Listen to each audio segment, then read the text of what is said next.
महाराज जी राधे राधे। जी। महाराज जी मैं आपको जो है यूट्यूब पे देखता रहता हूँ, सब्सक्राइब भी कर रखा है मैंने। तो आपका मैंने एक वीडियो देखा था जिसमें आपने जातिवाद पे बहुत अच्छी बात कही थी कि किसी भी इंसान से जाति के आधार पे छुआछूत नहीं करनी चाहिए, क्योंकि कोई भी काम छोटा या बड़ा नहीं होता। तो वो आपने बहुत अच्छी बात कही थी। फिर उसके बाद आपने एक बात और कही थी कि हम छुआछूत का आधार मानते हैं, तो वो मानते हैं जैसे कि मांसाहार होता है, तो जैसे वो लोग उन लोगों का एक भोजन ही हुआ वैसे भी। तो मैं ये जानना चाहता हूँ कि वो उनका भोजन है, तो क्या उसके भोजन के आधार पे फिर उस व्यक्ति को नीचा मानना या उससे छुआछूत करना, क्या ये उचित है? और दूसरा, ये मांसाहार जो है, तो ये मान लीजिए कोई मांसाहारी व्यक्ति है, तो हम किन तर्कों के आधार पर उसको ये बात समझा सकते हैं कि मांसाहार का करना अनुचित है और ये पाप है? देखिए, ऊंच नीच छोटा बड़ा का कोई भेद नहीं है, पर फिर भी यदि आप मांस खाते हैं फॉर एग्जाम्पल, हाँ, और मैं मांस नहीं खाता, तो फिर मैं आपके साथ दोस्ती नहीं कर सकता, इसलिए आपके साथ उठ बैठ नहीं सकता, इसलिए कि आप मांसाहारी हैं। हाँ, मैं आपसे बात आपकी मदद कर सकता हूँ, आप मेरे काम आ सकते हैं, मैं आपके काम आ सकता हूँ। ज़्यादा उठने बैठने से ये हो सकता है कि मेरा प्रभाव, आपका प्रभाव मेरे पे आ जाए। हो सकता है आप कभी कह दें कि मैं खाता हूँ, कभी मेरी बुद्धि भ्रष्ट हो जाए, मैं भी खाने लग जाऊँ। तो संगति से बहुत बड़ा प्रभाव पड़ता है। संगत से गुण आते हैं, संगत से गुण जाते। इसलिए शास्त्र कहते हैं उन लोगों की संगत करो जिनके विचार अच्छे हैं, रहन सहन अच्छा है, खान पान अच्छा है। हमारी किसी जातवाद से दुश्मनी नहीं है कि तुम इस जात के हो इसलिए, ना जी। आपके आचरण से हमारा है कि आपके आचरण हमसे मैच नहीं कर रहे हैं, इसलिए भैया आपका रास्ता अलग है, हमारा रास्ता अलग है। अब आपने कहा हाँ, कि मांस पाप है खाना, ये कैसे समझाया जाए? देखो, मांस खाना पाप है, ये अपने आप में समझ में आ रहा है। इसे समझा, आप कोई ना समझे तो ना समझे, पर समझ में तो ये आता है कि हम जो मांसाहारी जीव होते हैं, जैसे शेर है, बिल्ली है, कुत्ता है, इनके नुकीले दांत आपने देखे होंगे बाहर की तरफ, यूं सामने, जिन्हें कैनाइन दांत भी कहते हैं। कैनाइन दांत तो होते हैं सबके, पर उनके विशेष मात्रा में नुकीले होते हैं बाहर की तरफ, यूं। वो इसलिए होते हैं कि भगवान ने उन्हें वो दांत इसलिए प्रदान किए हैं कि वो मांस को फाड़ सकें। शेर है, बिल्ली है, चूंकि हमें ईश्वर ने वैसे वाले दांत नहीं दिए। मांसाहारी कुत्ता बिल्ली आप देखेंगे वो जिह्वा से, जीभ से चाट के पानी पीता है। और गाय, जो शाकाहारी लोग हैं, वह गाय है, बकरी है, ये सब मुंह से पानी पीते हैं, चाट के कुत्ते की बिल्ली की तरह पानी नहीं पीते। अब गाय मुंह से पानी पीती है क्योंकि वो चारा खाती है, शेर जिह्वा से पानी पीता है क्योंकि वो मांस खाता है। अब आपको ये देखना कि हम मांसाहारी लोगों से मैच कर रहे हैं या शाकाहार से मैच कर रहे हैं। तो हम कैसे पीते हैं पानी, जिह्वा से या मुंह से? हाँ, मुख से पीते हैं। हाँ, तो हमको ईश्वर ने शाकाहारी लोगों की कैटेगरी में रखा है ईश्वर की तरफ से, क्योंकि वो पहचान है। मांसाहारी जो जानवर होते हैं, गाय के खुर होता है, हाँ, खुर होता है, खुर पाँव, हाँ, जबकि कुत्ते का खुर नहीं होता। कुत्ते के नीचे पंजे ऐसे नुकीले होते हैं। तो जो मांसाहारी होता है उसका वो जिह्वा से पानी पिएगा और उसके ये नुकीले होंगे पाँव के, नाखून बड़े बड़े। हमारे पंजे हैं। हम कुल मिला के ईश्वर की ओर से शाकाहारी डिजाइन है ना। छोटा सा बच्चा, आप किसी छोटे से बच्चे को मांस खवाइए, वो पचा ना पाएगा।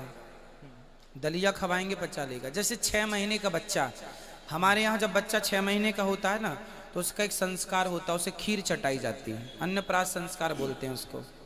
अब आप बताइए कि धरती पे आज चाहे जो मांसाहारी लोग ही क्यों ना हो, मैं पूछूंगा आपसे, आप सर्च कीजिए इस पे, कि जो 6 महीने का बालक होता है, क्या उसको अन्नप्राश के समय क्या मांस खवाया जाता है?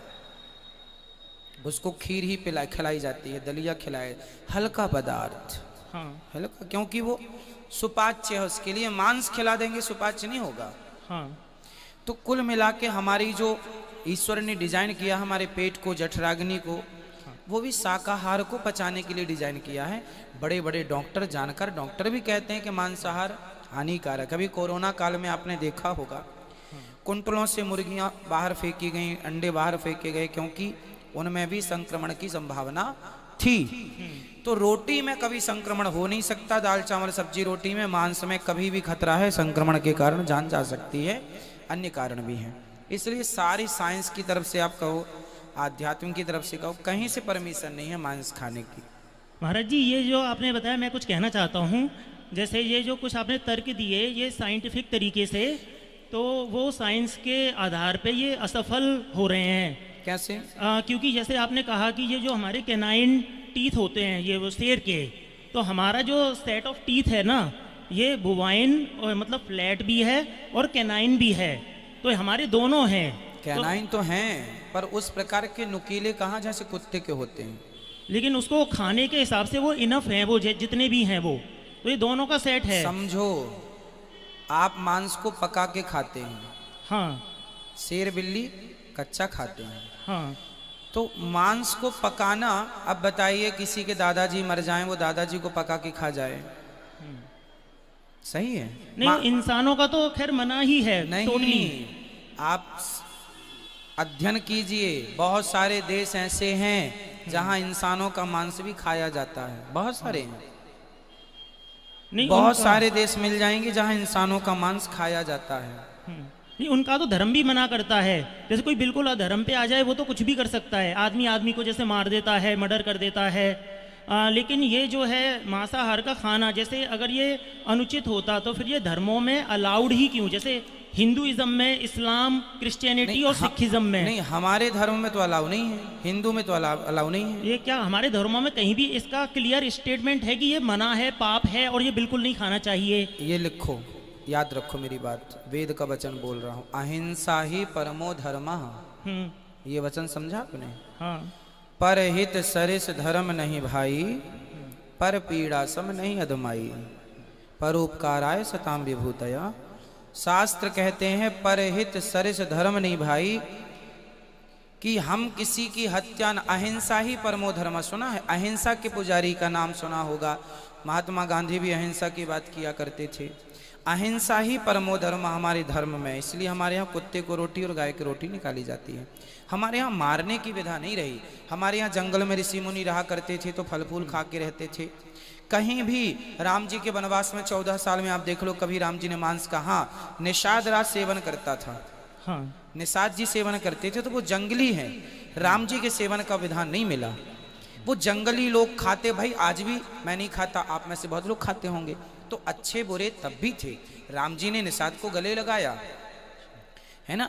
जब भरत जी गए तो निषाद जी ने मांस भी परोसा था भरत जी के लिए, इसलिए परोसा था कि वो खाते थे। भाई आप जो खाएंगे वो आप परोसेंगे, पर उसमें से मैं वो ग्रहण करूंगा जो मैं खाता हूँ। जैसे मैं भी आपके घर जाता हूँ, आप मुझे समोसा भी परोसते हैं, जलेबी भी परोसते हैं, पोहा भी परोसते हैं, रोटी दाल चावल भी परोसते हैं, बादाम भी रखते हैं, तो मैं एक बादाम उठा के ले लेता हूँ। जो मैं, आपका धर्म है कि आप सब परोसें, मेरा धर्म है कि उसमें से मैं क्या ग्रहण करूँ। समुद्र में बहुत सारी चीजें हैं, आपको उससे क्या निकालना है। मगर ये हमारे जो पांडव थे, ये लोग फिर क्यों खाते थे? पांडव कहाँ खाते थे? कहाँ पढ़ लिया आपने? ये शास्त्र में ही लिखा है। जैसे कहाँ दिखा दो हमें, लिखा होगा। महाभारत में जो कहीं है, नहीं लिखा मेरे भाई। नहीं, अनुशासन पर्व में चैप्टर नंबर 88 में लिखा हुआ है, जिसमें युधिष्ठिर। नहीं, आपके कहने से नहीं होगा, आप लिखित में दिखा दीजिएगा, तो उसको अध्ययन करना पड़ेगा।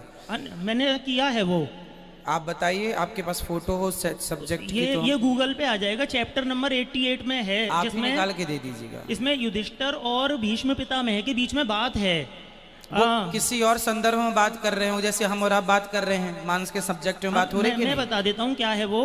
उसमें युधिष्ठिर धर्मराज थे जी। उसके बाद भी वो भीष्म पितामह से पूछते हैं कि मुझे यज्ञ नाम है और यज्ञ में पितरों की तृप्ति के लिए क्या देना चाहिए। तो उसमें भीष्म पितामह ने उनको बहुत लंबी लिस्ट बताई है, जिसमें सभी, जैसे रैबिट का मांस, इवन उसमें गाय तक का भी जिक्र है, गैंडे का, राइनोसोरस यानी, और गाय का, और मतलब एक बहुत लंबी लिस्ट बताई है उन्होंने कहा अगर आप ये अर्पण करते हो, जैसे रैबिट अर्पण किया तो आप 1 साल के लिए तृप्त कर सकते हो, और गाय की तो 6 साल के लिए, राइनोसोरस किया तो 12 साल के लिए। समझ गया मैं। मनुस्मृति में भी कुछ ऐसी बातें लिखी हैं, पर वो किस संदर्भ में, समझो क्या होता है। शास्त्र के बहुत सारे अर्थ होते हैं। जैसे हम लोग आपस में बात करते हैं ना, एक अर्थ होता है व्यंग्यात्मक, समझ रहे हैं? हाँ। एक अर्थ क्या होता है व्यंग। जैसे मैं कक्षा में कई बार एक व्यंग बोलता हूँ। जैसे मैं आपसे पूछता हूँ क्यों मांस खाते हो, तो आप बोलते हैं हाँ खाते हैं। तो मैंने कहा किसका खाते हो, बकरा खाते हो, मुर्गी खाते हो? उसने बोला हाँ। मछली खाते हो? उसने बोला हाँ। मैंने कहा आदमी खाते हो? ये क्या है, ये क्या हो गया, बोल दो। हाँ, व्यंग्य हो गया ये व्यंग। वो खाता नहीं है आदमी, मुझे पता है ये बात कि वो आदमी नहीं खाता होगा, लेकिन मैंने व्यंग किया कि क्यों भाई जब तुम मछली खा सकते हो तो दादा, अभी मैंने आपसे क्या बोला, दादाजी मर जाए तो मार के पका के खा लेना, ये भी एक व्यंग है। हाँ। आप खाएंगे नहीं, पर आप अंडा खाते होंगे तो मैं व्यंग कर रहा हूँ कि जब आप अंडा खा सकते हैं तो दादाजी को भी खा जाना। ये एक व्यंगात्मक बात है। तो भीष्म पितामह जी धर्मराज युधिष्ठिर को ये व्यंगात्मक कह रहे हैं। भाई हंसी मजाक तो होती है, व्यंगात्मक। अच्छा एक काम करना, गैंडे का मांस चढ़ा देना, और क्या है ना, और क्या ले आना। भाई आप हंसी मजाक करते हैं कि नहीं? शास्त्रों में हंसी मजाक की बातें भी तो लिखी हैं। भाई रावण ने जो कहा वो भी लिखा है, विभीषण ने जो कहा वो भी लिखा है, शूर्पणखा ने कहा राम जी तुम बहुत सुंदर हो, ये भी तो लिखा है। तो सब कुछ लिखा होता है शास्त्रों में, लेकिन ये समझना है कि हमें उससे क्या ग्रहण करना है। भाई आपके घर में रसोई में बहुत सारा सामान पड़ा है, आप सब तो नहीं खाते। जो खाने योग्य आपकी माँ ने बना दिया है सबको मिला के, वो ग्रहण कर लेते हैं। उसी तरह शास्त्रों में बहुत कुछ है। भाई समुद्र में सारी आभूषण है, सब कुछ है। मतलब समुद्र मंथन के समय सब निकला था, उसमें से जहर भी निकला था और अमृत भी निकला था, उसी से निकला था, उन्हीं के द्वारा निकला था। अब क्या ग्रहण करना है, अमृत ग्रहण किया, जहर को ग्रहण नहीं किया। तो शास्त्रों में दोनों है, अमृत भी है जहर भी है। अब वो तो व्यंगात्मक, देखो शास्त्रों की ये अर्थ समझना पड़ेगा, ये व्यंगात्मक अर्थ है। अच्छा गैंडे का पका लेना, हाँ। तो अब युधिष्ठिर जी पूछ रहे हैं पितामह बताओ पूर्वजों को क्या खिलाएं, कौन सा तृप्ति कैसे होगी, मांस खिलाएं कि सात्विक खिलाएं? तो अच्छा एक काम करना, गैंडे की पका लेना। पहले ही ऐसी बातें करके बाद में आए नहीं पगले, बादाम का और आटे का और ये चावल का करना। पहले मजाक कर लिया, फिर विषय पे आ गए। तो ये बोलने का ढंग है। हम लोग मजाक करते हैं आपसे, आप हमसे करते हैं, तो क्या वहाँ पे व्यंगात्मक बातें नहीं रही होंगी? व्यंग के बाण छोड़े जाते थे। अब आपको ये अर्थ नहीं लगाना, अरे ये कह रहे हैं कि ये गाय का भी मांस उन्होंने पका के खाया। ना जी, धर्मराज युधिष्ठिर धर्मराज हैं, उनसे अधर्म कैसे हो जाएगा? हाँ, इसीलिए पूछा था मैंने। वो व्यंगात्मक अर्थ है मेरे भाई। शास्त्रों के अर्थों को तब समझ में आएगा जब आप गुरु चरणों में बैठेंगे, वरना अर्थ का अनर्थ ही हो जाएगा। महाराज आपने एक और बात कही थी, जैसे ये जीभ से चाटने वाली कही थी, तो ये हम इंसान, आपने कहा हम मुख से खाते हैं। नहीं, पानी की पीने की बात। पानी का, हाँ सॉरी। तो लेकिन ये ऐसा है, हम पानी को जीभ से भी पी सकते हैं, लेकिन हम दोनों तरीके से कर सकते हैं। लेकिन अगर हमने जीभ से पिया तो उसमें टाइम ज़्यादा लगेगा। तो आप में से कोई पीता है जीभ से पानी? हाँ नहीं, क्योंकि उसमें टाइम ज़्यादा लगेगा तो क्यों पिए हम, इसलिए हम होठों से ही उसको कर लेते जैसे। लेकिन मनुष्य के अंदर वो क्षमता दोनों है। जैसे कि अगर हम 4 हाथों के बल चलते हैं। भाई देखो क्षमता तो है तब ना आदमी मांस खा रहा है। भाई क्षमता तो है तब तो मांस खा रहा है। पर सवाल मेरा फिर आपसे कि क्षमता है, अब मेरी क्षमता तो, अब आप यदि अपने दादाजी का मांस खा जाएं तो आपके पेट में तो दादाजी के मांस को पचाने की भी क्षमता है। बोलो हाँ या ना? जब सुअर का पचा लेते हो, जब हाथी कुत्ते का पचा लेते हो, मुर्गी पचा लेते हो, तो दादाजी का मांस नहीं पचेगा आपके पेट। आपका पेट मना नहीं कर सकता, नहीं जी ये मेरे दादाजी का नहीं। उसी तरह मेरे भाई, पचाने को तो आप कह रहे हैं कि नहीं जीभ से चाट के भी पिया, फिर पचाने को तो आपके दादाजी का ही मांस आप पचा लोगे। पेट थोड़ी मना करेगा कि नहीं मैं नहीं पचाऊंगा दादाजी का मांस। तो पचाने को तो आदमी पत्थर पचा लेता है, स्वर्ण भस्म खाता है आदमी, स्वर्ण भस्म पच जाती है। नहीं, ये मैंने पचाने की बात पे नहीं कहा था। बात वही है कि खा सकते हैं। अच्छा, खा तो सकते हैं दादाजी का भी मांस, पर खाना सही है? और महाराज ये और जानना था मुझे। पहले मेरे प्रश्न का उत्तर दे दीजिए। हाँ। खा सकते हैं आप, दादाजी का भी मांस खा सकते हैं, नहीं, वो इंसान का तो खैर कहीं किसी भी धर्म में नहीं है कि आप नहीं। इंसान का खाएं। पर बहुत सारे देशों में खाते हैं मेरे भाई, खाते हैं, गूगल सर्च करना। नहीं, फिर वो तो गलत ही है, उसे तो मैं भी, उस पर तो वाद विवाद है ही नहीं, गलत वो है तो ना? गलत ही है। जब इंसानों में गलत है तो आप इंसानों का पक्षधर हैं, जानवरों के पक्षधर नहीं है? वो भी, उनका भी तो जीवन है, उनकी भी तो जिंदगी है, क्यों आप छीन रहे हैं उनसे जिंदगी? लेकिन ये जीवन शाकाहार में भी है। शाकाहार में है तो दाल खाओ, चावल खाओ, रोटी खाओ, बादाम हाँ, खाओ। लेकिन जीवन तो इनमें भी है, तो ये पाप नहीं होगा फिर किन में? शाकाहार में भी? शाकाहार में कैसे पाप है बताइए? क्योंकि जीवन के आधार पे अगर कहें तो भाई जीवन, आज ही मैंने कक्षा में बोला कि आप गेहूं को चबाइए तो गेहूं को चबाने में गेहूं चिल्लाएगी नहीं, चीखेगी नहीं, पर मुर्गी को आप चबाइए तो वो चीखेगी, चिल्लाएगी, फड़फड़ाएगी। तो मुर्गी से आप गेहूं की तुलना ना करें कि गेहूं में भी तो प्राण है, मुर्गी में भी तो प्राण है, क्योंकि गेहूं तो अंकुरित होता है। मेरे भाई समझो, सोनार की तराजू से सब्जियां नहीं तौली जाती, सोनार की तराजू में सोना तौला जाता है, और सब्जियों वाले की तराजू में सोना नहीं तौला जाता।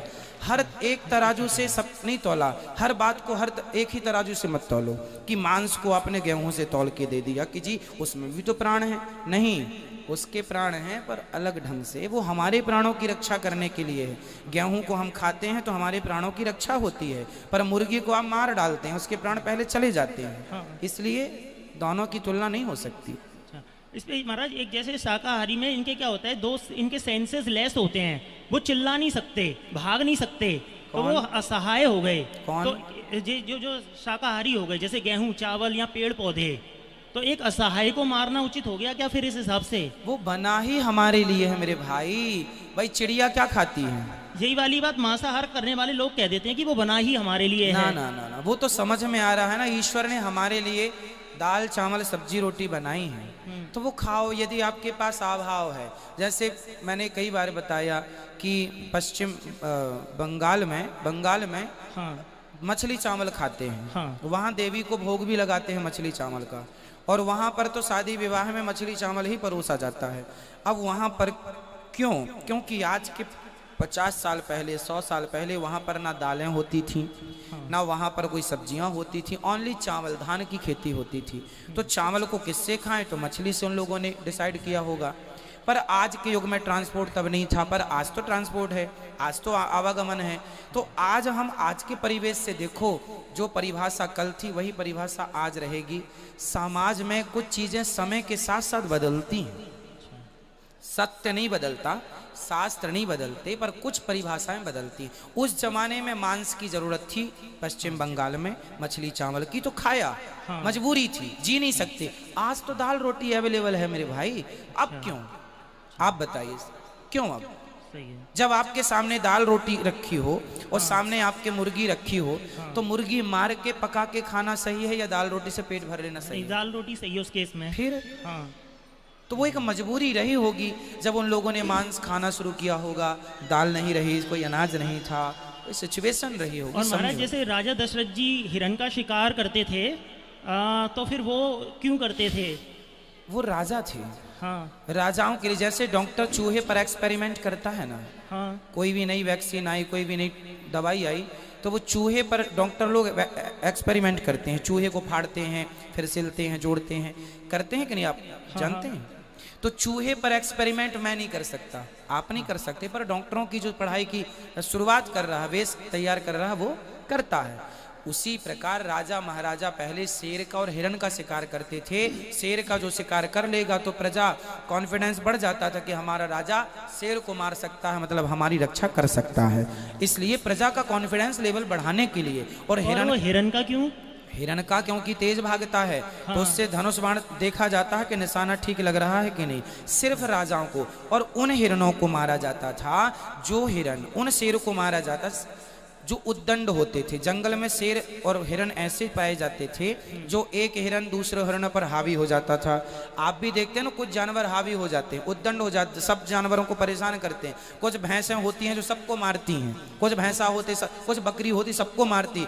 उस जो जंगल में दुष्टता फैलाने वाले जानवर थे, उनको मारा करते थे राजा लोग, क्योंकि उनकी प्रजा है वो। और जहाँ जैसे ये बात शास्त्रों में मतलब लिखी हुई है या ये आपका अनुमान है? हाँ, भगवान सब कुछ लिखा हुआ है। अच्छा, बिल्कुल।